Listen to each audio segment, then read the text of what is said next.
What is up, guys? Welcome back to the channel. Today I'm gonna be bringing you had to pass. Today I'm gonna be bringing you a video about major differences between the 600 and 1000. I don't know, maybe some of y'all are looking to upgrade to 1000, or maybe some of y'all never had either and want to choose between a 600 or 1000.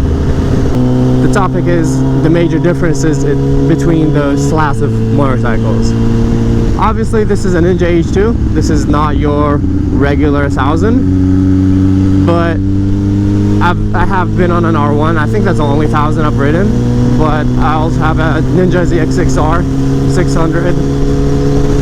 So I can say like I have experience on pretty much most, you know, like the different classes. Like this is supercharged 1000. I have experience on a regular 1000 and on a 600. The first topic and the most obvious one is power, and there's a big difference. We're talking about like most 600s are gonna have roughly, I would say about 130 horsepower, around that range, and that's like crank horsepower, not wheel horsepower. I don't really know how much wheel horsepower those bikes make. So we're gonna talk about kind of like, you know, stock on brochure kind of configurations. So about 130 I would assume for like most kind of 600s, around that. And when you talk about thousands, most of them are going to be like around 190 to 200, pretty much stock. You really feel it, power, and it just like doesn't stop. On a 600 you always need to find that kind of like power band. On these bikes there's no, like there is a power band where you feel more power, but you always have power. Like there's no way usually I could be cruising in 6th gear and I just give it some throttle and it just like picks up right away, and you feel your butt cheeks almost getting closer to the back of the seat because like of, you know, like the torque and how fast it takes off. It just definitely feels very different, and you'll definitely notice it. And a note for people that are moving from smaller bikes to bigger bikes: be careful with the throttle control. When I first got on a 1000, that's the main thing I noticed. Like you're gonna feel the power and you're gonna play around with it later on when you get more comfortable on it, but right when you go down, right when you take off, the throttle is way more sensitive. It's almost like having to relearn the throttle control. So just be aware of that. Like be very careful, don't give it too much gas, because like it has a lot of power and really low RPM. So like just be cautious. So personally I got my first bike ever was a 300, Ninja 300, then moved to a Ninja 600, the 636, and then now finally I'm on this H2, and this was my dream bike. I'm 22 now. I'm happy to have it, and it's a lot of fun. But I definitely think that moving up in the power, like slowly moving up, was helpful for me. I don't think I could have moved, well, I get it, this is not just like your average 1000, but like still I think like moving from a 600 to 1000 was like a good choice. If I moved from a 300 straight to 1000, I think that'll be a little too much, you know. And it's also fun to experience all like different levels of power, because you get to appreciate it more. 300 was like, it was fun when I first got on it. I've never been on a bike. I was like, oh my god, this is so fun. But then as you like get used to it, you grow out of it and you're like, yeah, I need more power. Then you get to 600 and you're like, oh my god, this is plenty of power. I'm enjoying it. This is enough. Then you always have that kind of feeling in the back of your head that you're like, what if I got like one of those? Like I want my dream bike, and you know, why not have it? So that was the first topic: power, throttle control. Very different. You'll definitely feel it. It's just a whole different experience. And second of all, I'm going to talk about is price. I mean, the price difference, like you don't look at the price difference between a 600 and a 1000 just by like the price tag when you first buy it, or when you buy it used, or whatever you're doing. They're going to be more expensive, obviously, because you're getting more of a bike. But the main thing you gotta worry about is like parts and maintenance and all that stuff, because that adds up. And also like insurance is gonna be way more expensive on these bikes, because they're more expensive bikes and they're more dangerous. So you gotta calculate all that in mind. It's not just like the price tag. My third point out of the 5 the major differences between a 600 and a 1000, and that is electronics. Most 1000s come with a bunch of like helpful electronics, a zillion traction control modes. This bike has like 10 or 11 traction control modes, which is insane, but like given the power, I think you need that.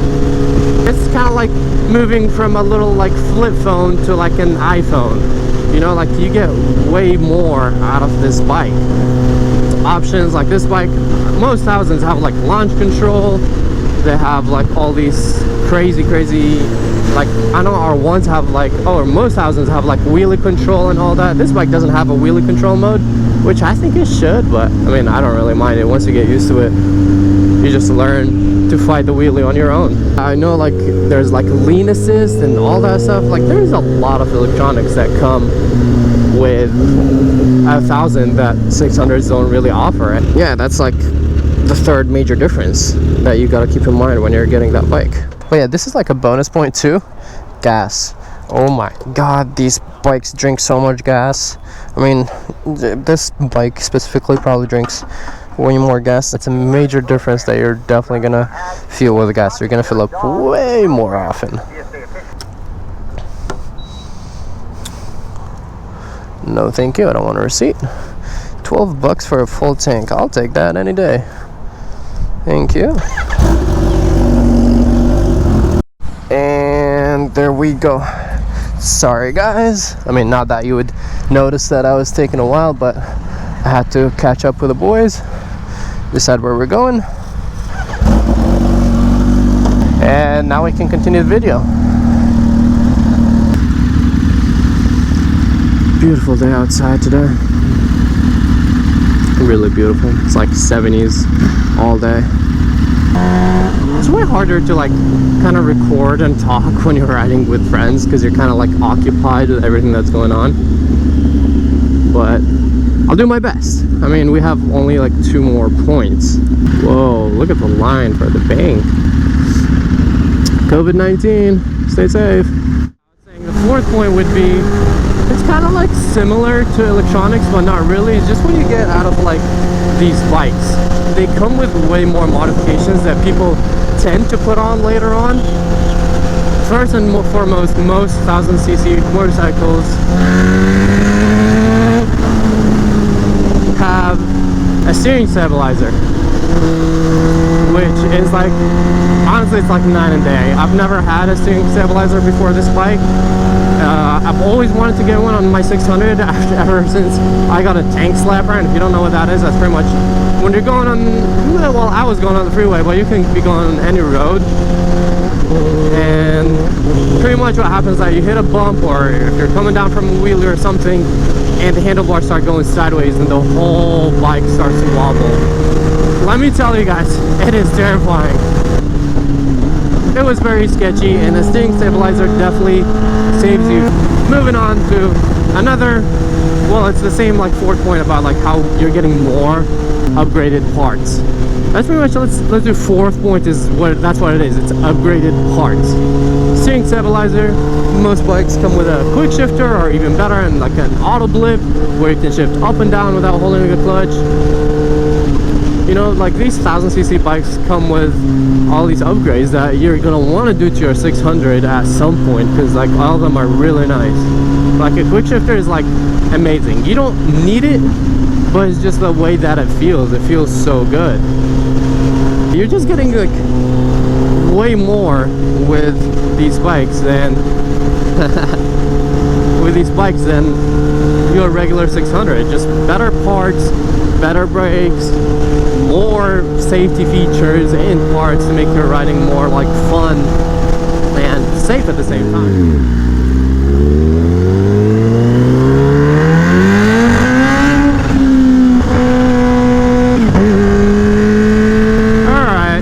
Welcome back, guys. Believe it or not, I got way too occupied with the ride yesterday and I could not remember the last point. I finally did, but honestly I don't think it's a major point because it applies to the H2 more than most 1000s, but it kind of does apply. Like, the point is the weight. That was the 5th and final point of the major differences between a 600 and a 1000, and it's mainly the weight. We talked about gas. Literally went on a ride one time yesterday. Rode approximately about 50 miles yesterday. Definitely not over 70 miles. Like, that's the absolute max, I think. And I ran out of gas, and it was full tank. As you guys remember, I filled it up yesterday while I was making the video before I met up with my friends, and it ran out in one day. So yeah, this bike drinks a lot of gas. This bike is like a lot heavier than your regular 1000. Like, as I said, I've been on an R1 and it feels way lighter than this. It's not as light as a 600, which makes sense.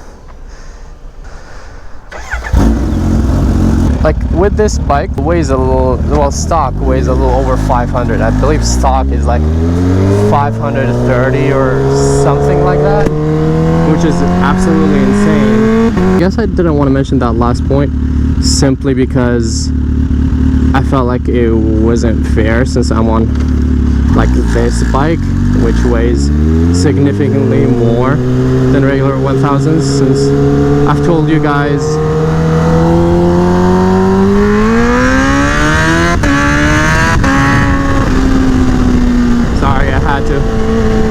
this bike just makes you want to speed. It's really hard not to.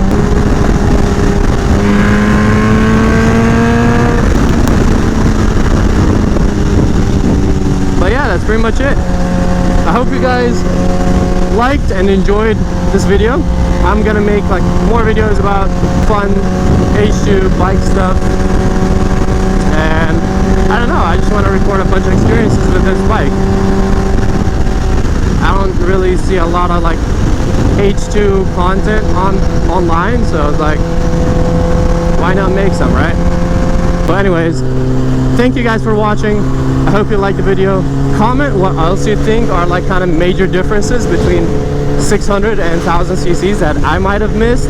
These are kind of the things I felt the most from switching from my 636 into 1000, and I didn't do a full comparison to this 1000. I also compared to the R1 that I've rode, and you know, I'm just trying to give like a more fair comparison, since I know a lot of people are gonna be like, well, this is not your, you know, regular 1000, so you can't really compare to this one.